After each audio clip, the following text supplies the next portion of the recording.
And for the first time, there was a new school of thought that was chemically induced that made people question the very society they lived in. By 1960, the President of the United States was only 42 years old. Can you imagine? DMX is older than that.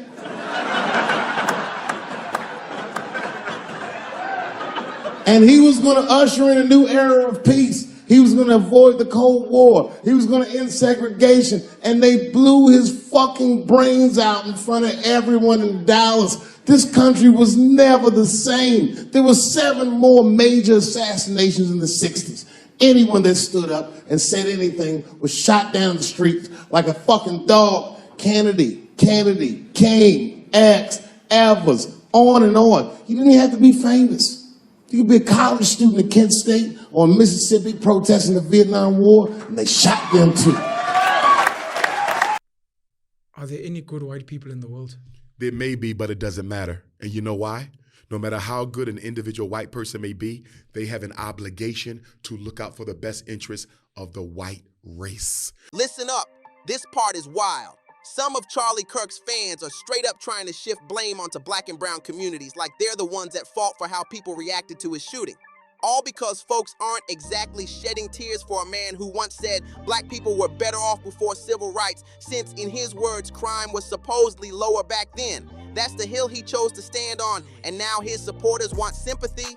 These are the same people who laughed at or dismissed tragedies like Breonna Taylor, Tamir Rice, and George Floyd, but suddenly they want compassion for Charlie? The hypocrisy is loud.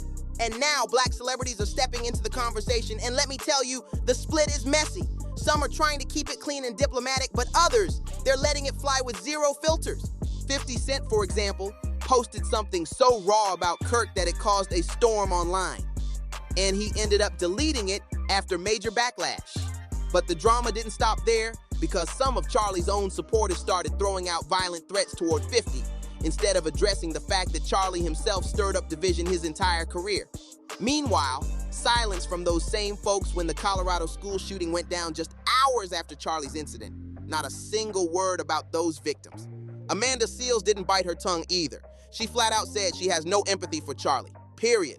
And then came Dr. Umar, who tried to balance it out by warning black people not to publicly celebrate Charlie's death, saying it could backfire. So now the big question is, are these celebrity reactions just about clout and shock value, or are they exposing the raw truth of how divided America really is?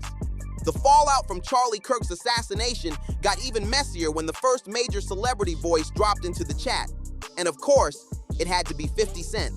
And in true 50 fashion, he didn't come sliding in with some soft condolences or carefully worded thoughts and prayers. Nope, he went straight for shock value. 50 posted a screenshot of the exact moment Charlie Kirk was shot and threw a grenade in the caption. Want to know how I feel about this? I don't know, but I do know it's a good time to shut the F up. That's it. That's the post. No sugarcoating, no safe play, just raw, unfiltered 50. And man, Charlie Kirk's fans absolutely lost it. The comment section exploded with accusations, calling 50 heartless, insensitive, and straight up accusing him of celebrating Kirk's death. Some went so far as to claim this was the final straw and demanded he be canceled for good, but it didn't stop at words. A few diehard Kirk supporters even threw out threats, typing things like, "Hope you are next." The heat got so intense that within hours, 50 pulled the post down. No announcement, no explanation, just gone. But here's the twist. Not everyone thought 50 was wrong. In fact, plenty of people backed him up, saying Charlie Kirk spent years mocking black victims, spreading racist conspiracy theories, and profiting off minimizing black pain. So why, they argued, should anybody shed tears now? One fan put it bluntly, "I'm not feeling no sympathy for someone who would call me every slur in the book, sorry bookie." Another wrote, "All this outrage is performative nonsense when y'all stay silent as parents bury their kids from school shootings." So now the line is drawn. Is 50 heartless, or is he just saying what millions are thinking but too scared to post? Next up in this storm, DL Hughley. And trust me, he did not hold back.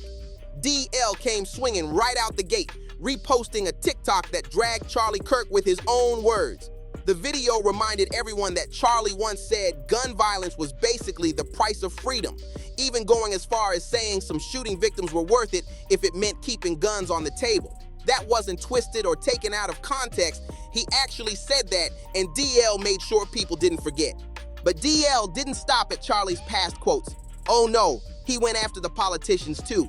He reshared Speaker of the House Mike Johnson, asking Congress to pray for Charlie Kirk's family, and DL tore into the hypocrisy. In his caption, he blasted, "Has Mike Johnson ever done this for school shooting victims? Did he pray for Congresswoman Angie Hortman and her husband Mark when they were killed?" The double standards were right there in plain sight, and DL was not letting them slide. Then came the breaking news that Donald Trump ordered U.S. flags to be flown at half-mast to honor Charlie Kirk, and DL lit that up too. He reminded everyone how Trump once raised those same flags after the Pope's passing, but never lowered them for the countless innocent children lost to gun violence or even for Congresswoman Hortman's death. DL said flat out, "Is this a tragic event? Sure. But does it deserve that kind of national honor? You already know the answer." And if that wasn't enough, DL pulled up receipts on Charlie's own hypocrisy. He resurfaced an old soundbite where Kirk bragged that he hated the word empathy, calling it a fake concept and a weakness. Yet now his supporters are demanding endless empathy for him after his death. DL basically said, don't play both sides. If empathy was a joke to Charlie, why should the public suddenly be forced to give it now? But DL Hughley wasn't finished. Not even close. He came back swinging with another post, this time dropping a brutal video compilation titled "Hate and Bigotry, Charlie Kirk's Real Legacy." The footage didn't hold back, showing Kirk's most outrageous moments, including the time he flat out denied George Floyd was killed by a cop. Not only that, but DL highlighted how Charlie proudly admitted he wanted Derek Chauvin, the officer convicted for Floyd's murder, to be released. That's the kind of clip that leaves people's jaws on the floor. And then DL went even deeper, hinting at what he called the real story they're trying to bury. He touched on a conspiracy floating around that Charlie Kirk might have been taken out by the very same crowd he spent years defending. DL reminded everyone, when someone shot Trump, they rushed to blame the radical left, liberal extremists, but look how that turned out.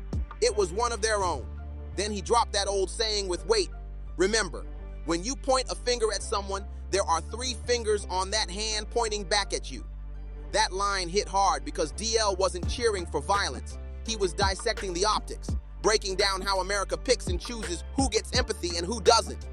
Of course, Charlie's diehard fans were furious. They accused DL of deflecting from the tragedy and making excuses for the shooter, trying to twist his words into something he never said. But on the flip side, plenty of people agreed with him, saying loud and clear that right-wing voices are itching to spark a race war. And the only reason they're mad is because black folks aren't taking the bait this time. DL's message was clear. Don't fall for the hypocrisy. See the double standards for what they are. DL Hughley isn't the only one catching heat from Charlie Kirk's diehard supporters. Amanda Seales is right in the middle of the storm too. During a live Instagram chat, Amanda made it crystal clear she wasn't about to fake empathy for a man like Charlie Kirk, and she didn't mince words about it either. I can't have empathy for someone like Charlie Kirk. First of all, Charlie Kirk don't believe in empathy. He said it's a bad thing. He said it's some new age made up shit. He also said people gotta be sacrificed in order to protect guns. If he was saying that while fighting for reparations, I may have a little bit of empathy. But this white on white violence, he died? Damn, B. Life comes at you fast. When viewers flooded her comments urging her to show some compassion, Amanda fired right back, reminding everyone that Charlie himself openly said he didn't believe in empathy. She doubled down, explaining that there's no way she could ever put herself in his shoes because nothing about his life, his privilege, or his ideology reflects hers. Basically, she let it be known, I cannot relate to that man in any way, and I'm not gonna pretend to. And of course, the backlash was instant and brutal. Kirk's supporters swarmed her page and across platforms, hurling insults at her nonstop. On X, formerly Twitter, it wasn't just white conservatives dragging her. Plenty of black men piled on too, calling her everything from scum to the B word, an idiot, a sociopath, and every ugly name you can imagine. It turned vicious, fast. Meanwhile, White Kirk fans took it to another level, ranting about black fatigue, demanding Amanda be denaturalized and deported, and basically trying to erase her from the conversation altogether. The vitriol showed just how deep this divide runs, because instead of debating her point, they came for her existence. Amanda knew exactly what she was stepping into, but instead of backing down, she stood firm, and the hate only exposed how ugly the reaction to Charlie Kirk's death really is. Even with all the hate raining down on her, Amanda Seales wasn't standing alone. Plenty of people had her back, and they weren't defending her just out of loyalty. They came with receipts pointing straight to Charlie Kirk's long history of racist, anti-black rhetoric. For them, Amanda wasn't celebrating death at all. She was simply refusing to fake sympathy for a man whose public platform had caused years of harm and division. One fan laid it out perfectly. Nowhere in her comments did she celebrate his death. Nowhere did she push hate. She said she doesn't have empathy for him. He's the one who said empathy is a dangerous new age word. He's the one who didn't believe in it, and he didn't want it from others. That breakdown went viral because it flipped the narrative back on Charlie, reminding folks that he said those terms himself. Another supporter chimed in with raw honesty. Is it sad he was killed? Sure, but does everyone have to care? Absolutely not. This man spread hate and lies nonstop, and now we're supposed to rewrite history and act like he was some saint? No thanks. I'm not celebrating, but I'm not mourning either. And that doesn't make me evil. That energy hit home with thousands who felt the same but were scared to say it out loud. And then came one of the most striking comments yet. Someone from overseas writing, "She's too real." Now I get why the media is not on her side. They never liked Malcolm X until years later. Same thing here. Salute to this woman from across the world. She's realer and braver than your fave rapper and your fave rapper's fave rapper. That type of praise pushed Amanda into a whole different lane, turning her from just a comedian weighing in into a truth teller some people are now comparing to historic voices. Now let's get into Dr. Umar Johnson, because everybody thought he was going to come out swinging like Amanda Seales. But instead, he took a whole different route. Instead of joining in, Umar decided to lecture black folks about how they were reacting to Charlie Kirk's death, and he wasn't laughing at a single meme. On Instagram, Umar posted a long statement where he laid it out clear. While he considered Charlie Kirk an anti-black bigot and never agreed with his rhetoric, he said celebrating his assassination was a line too far. In his words, "I will never rejoice at the loss of life of anyone who hasn't directly taken the life of a member of the black African race.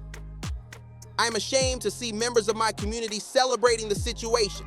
He went further, saying, "I won't ask you to mourn the loss of an enemy of our race, but celebrating a death is completely unacceptable.